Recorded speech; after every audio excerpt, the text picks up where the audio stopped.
Among all the gods of Olympus, none united intellect and courage like Athena. She was the mind behind the sword, the strategist behind victory, the embodiment of reason guiding power. The Greeks called her Pallas Athena, patron of wisdom, crafts, and warfare, fought with purpose. Her presence marked the difference between chaos and civilization. Athena's birth was unlike any other in myth. Zeus had swallowed the Titaness Metis after learning that her child might surpass him. For a time, all seemed quiet, until one day, thunder filled Olympus, and Zeus clutched his head in agony. When Hephaestus struck it with his axe, a radiant goddess leapt forth, fully grown, clad in armor, spear in hand, and shouting a war cry that shook the heavens. Thus, Athena was born, not from womb, but from mind, representing thought turned into action. From the beginning, she was pure intellect.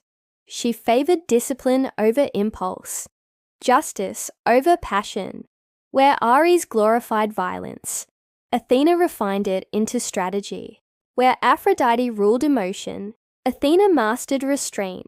To the Greeks, she became the mirror of ideal reason, what mankind could be when guided by wisdom. Her domains reached far beyond battle. She presided over craftsmanship, weaving, architecture, and science. The loom was her symbol as much as the spear. Every artisan who shaped stone or cloth was said to work under her gaze. Her wisdom extended to law and governance. She counseled kings and heroes, ensuring thought preceded action. One of Athena's earliest myths defined her bond with humanity, the contest for the city that would bear her name. Poseidon, lord of the sea, and Athena both desired its patronage. To settle the dispute, they offered gifts. Poseidon struck the ground with his trident, and a salt spring, or in some tales, a war horse, rose. Athena planted a seed that grew into an olive tree, symbol of peace and prosperity. The people chose her gift, and the city became Athens. The olive tree's endurance and usefulness reflected her nature, steady, nourishing, and strong. Her role among the gods was counselor and mediator. Zeus trusted her judgment above all, calling her his mind. She often carried the aegis, a shield bearing the head of the Gorgon Medusa, representing protection through intelligence and terror balanced. When Perseus slew Medusa, it was Athena who guided him, giving him the mirrored shield that made victory possible. She rewarded ingenuity wherever she found it. Athena's guidance shaped heroes throughout Greek epic. She stood beside Odysseus, teaching him cunning and patience on his long voyage home. She strengthened Achilles, counseled Diomedes, and inspired Heracles.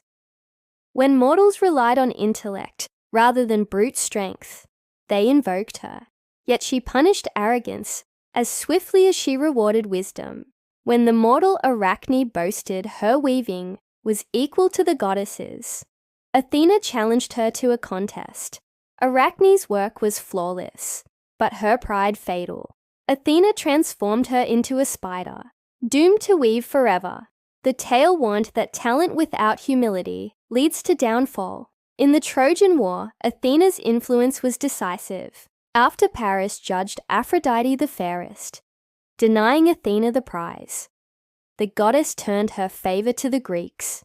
She guided their generals, deflected spears, and even stayed Achilles' hand when rage threatened reason. Yet she fought not for cruelty, but for balance. Her victories restored order where passion had corrupted it. Athena's virginity was central to her identity. She chose independence over romance, her chastity symbolizing devotion to purpose. Temples called Parthenon. From Parthenos, the maiden, rose in her honor. The Parthenon atop the Athenian Acropolis stood as her earthly throne, filled with sculpture and light. Within it, a colossal statue by Phidias depicted her in gold and ivory, spear raised, owl beside her, embodiment of wisdom and vigilance. The owl became her creature, watching at night what men overlooked by day. The snake, often coiled at her feet, symbolized renewal and hidden knowledge. Her helmet and spear reminded mortals that defense and thought are twin pillars of strength. To her worshippers, she was both warrior and philosopher, uniting intellect and justice. Athena's presence extended into civic life. In Athens, she was invoked at assemblies, courts, and crafts guilds. Festivals like the Panathenea celebrated her with athletic and artistic competitions, honoring the harmony between body and mind. Sacrifices of olive oil from sacred groves were offered to her, not for blood, but for purity and reason. Later philosophers, from Socrates to Aristotle, saw Athena as an image of the rational soul. She embodied sophrosyn, self-control, moderation, clarity. Her myths taught that wisdom demands courage, but also restraint. Her rivalry with Poseidon represented intellect triumphing over emotion. Her guidance of heroes represented logic steering passion. Athena's legacy endured through centuries of art and thought. Roman culture renamed her Minerva, but her essence remained, mind made divine. In modern times, she endures as symbol of enlightenment, the goddess who stands atop universities, libraries, and courts of law. Her image crowns the US Capitol Dome, guards Paris's universities, and adorns coins worldwide. Athena's story reminds humanity that victory without wisdom is ruin, and knowledge without virtue is dangerous. She teaches that strength must be governed by reason, and reason by justice. When the night is silent and an owl calls across the city, it is said Athena still watches, guiding thought through darkness toward light.